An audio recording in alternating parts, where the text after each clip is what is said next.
মহানবী সাল্লাল্লাহু আলাইহি ওয়াসাল্লাম যখন জনসমক্ষে ইসলামের দাওয়াত দেওয়া শুরু করলেন, তখন মক্কার মুশরিকরা ভয় পেয়ে গেল। কারণ যদি মানুষ মূর্তি পূজা ছেড়ে এক আল্লাহর উপর বিশ্বাস আনে, তবে তাদের ব্যবসা ক্ষতিগ্রস্ত হবে।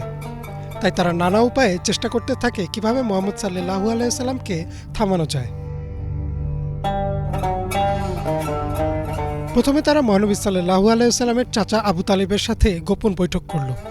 তারা মহানবী সাল্লাল্লাহু আলাইহি ওয়াসাল্লামকে পাহাড় সমান সম্পদ দেওয়ার কথা বলল, কাবার চাবি, ক্ষমতা সবকিছু দেওয়ার ওয়াদা করল। কিন্তু শর্ত শুধু একটাই, যে ইসলাম প্রচার বন্ধ করতে হবে। তাদের এই প্রস্তাবের উত্তরে মহানবী সাল্লাল্লাহু আলাইহি ওয়াসাল্লাম বললেন, তোমরা যদি আমার এক হাতে চাঁদ আর এক হাতে সূর্য এনে দাও, তবু আমি সত্য প্রচারে বিরত থাকব না। মক্কার মুশরিকরা তখন অনেকটা বেপরোয়া হয়ে গেল, কারণ তারা দেখছে যে কোনোভাবে মহানবী সাল্লাল্লাহু আলাইহি ওয়াসাল্লামকে কোরআন প্রচার থেকে বিরত রাখা সম্ভব হচ্ছে না। তাই তারা প্রথমে জনসম্মুখে কোরআন পড়া নিষিদ্ধ করল। মহানবী সাল্লাল্লাহু আলাইহি ওয়াসাল্লাম সহ মুসলিমদের নিয়ে ঠাট্টা তামাশা করা শুরু করল। শুধু ঠাট্টা তামাশা না, তারা মহানবী সাল্লাল্লাহু আলাইহি ওয়াসাল্লামকে উন্মাদ, জাদুকর, কবি ইত্যাদি মিথ্যা উপবাদ দেওয়া শুরু করল।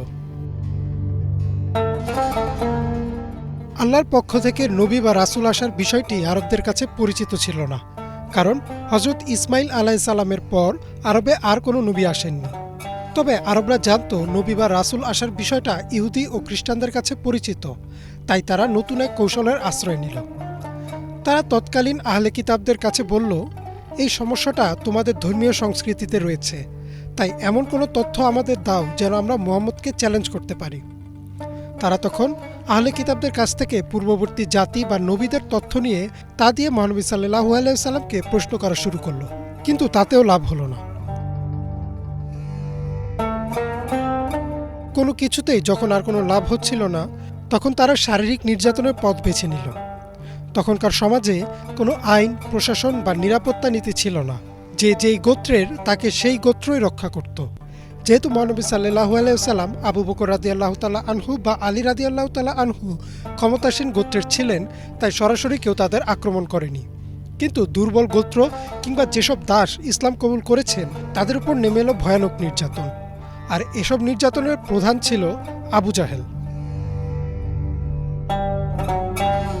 নির্যাতনের মাত্রা এতটাই ভয়াবহ ছিল যে তারা ব্যথায় যতক্ষণ না জ্ঞান হারাতেন ততক্ষণ চলত নির্যাতন।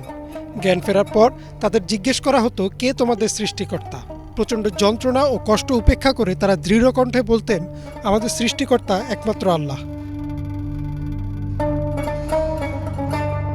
যখন মুশরিকরা দেখল যে তারা মুসলিমদের কোনোভাবে ভাঙতে পারছে না, তখন তারা সিদ্ধান্ত নিল যে এবার তাহলে মুহাম্মদ সাল্লাল্লাহু আলাইহি সাল্লামকে হত্যা করা হোক।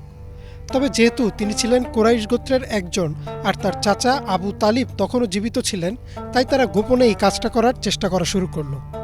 কিন্তু তারা ভুলে গিয়েছিল যে যাকে আল্লাহ রক্ষা করেন তাকে পৃথিবীর কেউ আঘাত করতে পারে না।